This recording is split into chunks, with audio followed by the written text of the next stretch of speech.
So, hey everybody, it's Rebecca. Oh, don't mind the hair. It's just everything. It's just the day. It's everything. It's my brain. It's my thinking.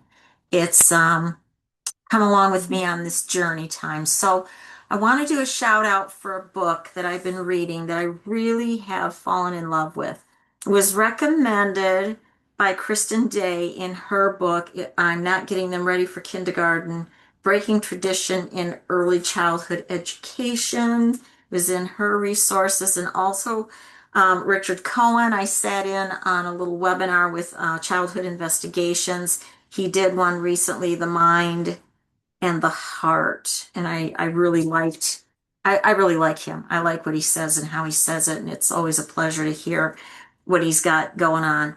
Um, Whenever I see a title of a book that has ABCs or alphabet in it or whole child, I start getting really suspicious because these are words and terms that sort of just get thrown out there.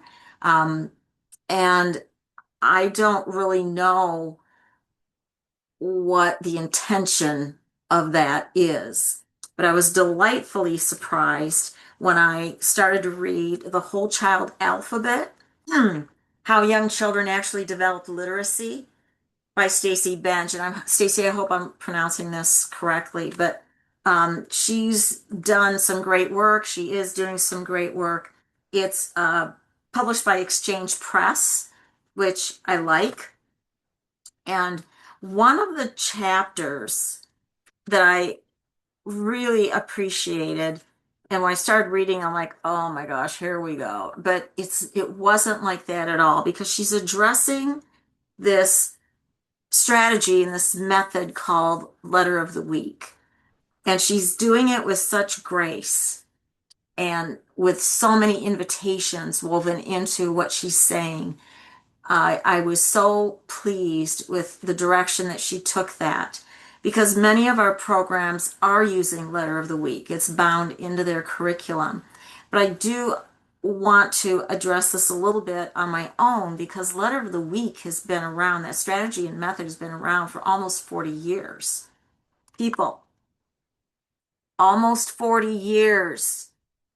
40 years it's been around. I did it because at the time, that's when I started coming into the field and I had my AA and that was great. It was a great start, but there wasn't any courses that I remember really ever remember that truly addressed literacy in its fullness and based on the science and the information we have now, which this book does. And it's so beautifully written. I really like it for a lot of other reasons. But around the 80s and 90s was when we started seeing and experiencing the shift to school readiness. And that's when worksheets came in, that's when isolated skill instruction came in, and this was also around the time in 87 when Developmentally Appropriate Practices was first published. It's had a couple of revisions since then, but it was a pushback on this academic drive of what was happening. It was published by NAEYC and it was addressing the academics, the push down of this kind of academics, taking away that what we were already doing with young children, ages 3 and 4 and even 5, was already considered academics regarding that age group. There was also a position paper that NAEYC came out with. I've got it somewhere in my files, and it just dawned on me that, and it was co-wrote by another group, a reading specialist group, and it addressed this very thing as well. But the author, Stacey Benge, addresses this with, for those programs that are locked into doing Letter of the Week, she provides some other alternatives so that you can still honor the Letter of the Week um, methods, if that's what you're bound into, with some other alternatives. But she also gives us grace and an invitation to sit down and have conversations about this. So enough about chapter two, and I just appreciated what she did. And we got to the point where, and Bev Boss said this. She said, "My gosh, are we expecting children to be able to read as soon as they fall out of the womb?" Um, and the early learning folks did not write kindergarten readiness. We were not on those committees. Other people were. And there were some people around the time of Common Core and No Child Left Behind who did sit on the various committees, and a few of them walked away and they said this is not okay. Um, so on with this. She addresses vision, she addresses hearing, she addresses the physiology of learning, she addresses the physicalness of learning. And a lot of what is in this book, oh, you can see I've got tabs. That means that okay, she's really into this book. Um, I have sitting on my shelves research articles that supports all of this stuff that she's saying. What I love about this book is now I've got this little condensed version I can sort of put in my back pocket. And what's lovely is that I can recommend this, and it's not a long read at all. Um, she gets right to the point. It's lovely to read. She's got a beautiful writing style. It's friendly. It's inviting. So for that reason, I like to recommend it because I work with adult students as well at Southern Oregon University. So I've got these adult students that don't have a lot of time for extra reading because they're deep into their academic work. And I like unusual textbooks anyway. This to me, if I had room, I'd probably put this in as a textbook somewhere, but I'm not teaching this kind of a class.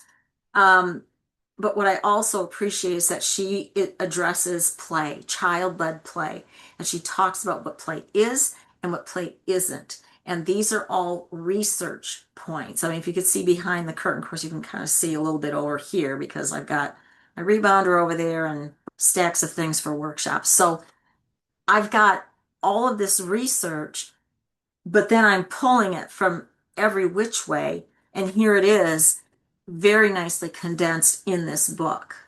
And so I can approach my adult students and say, put this in your tool chest. And we have this little invisible tool chest, resources for them to take with them once they move out of my class.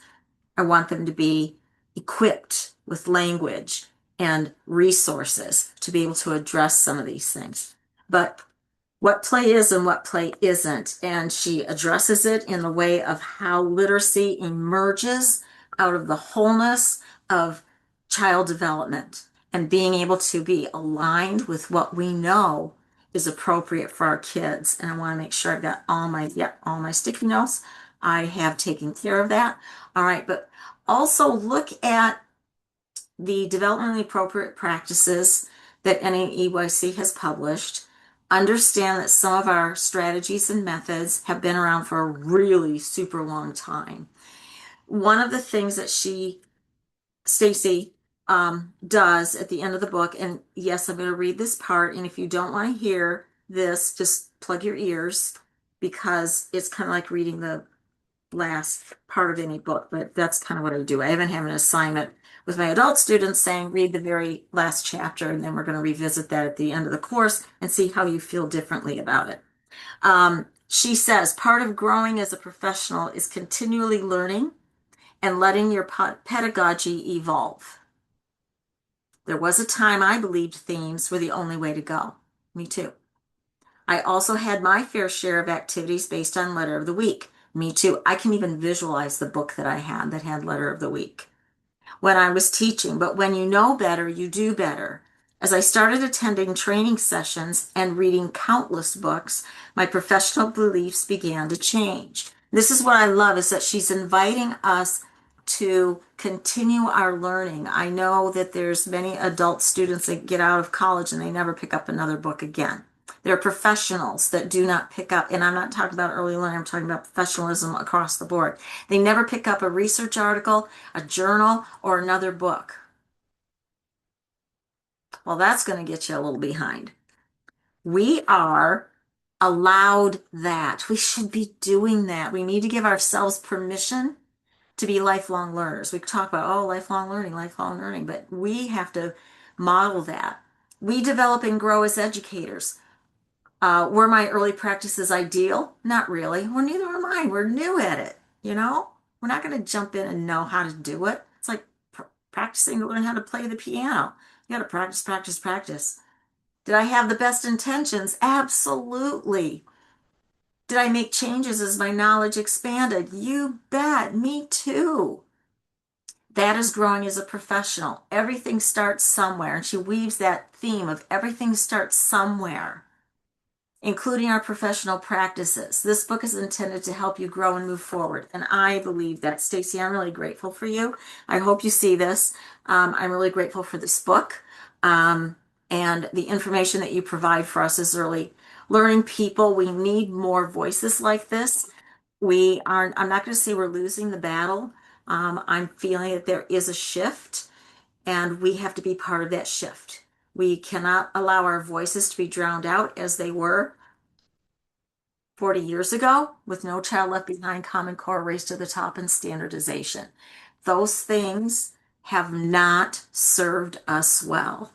And I believe one of the challenges we're having is seeing our early childhood teachers leave the force and teachers generally leaving because they just can't keep doing this over and over again. So I'm inviting people to stay, but to arm yourself with great stuff so that you can have these conversations and you can have these action projects, these action plans, and these action types of readings going on in your programs, or you're sharing, your staff is sharing a book and you're coming together and having conversations about it. It's an action plan. And then you say, what can we do right now? What might we do in 3 months? What might we do over 6 months in a year? Where do we want to be in a year? What kind of messages do we want to give to our parents? Because they need to understand what DAP really is. And we need to understand how we can align ourselves developmentally to the children and to ourselves and give ourselves grace wherever we can. So anyway, that's it for now. The book is Whole Child Alphabet, How Young Children Actually Develop Literacy. And I love it. Anyway, over and out. I'll talk to you later. Bye.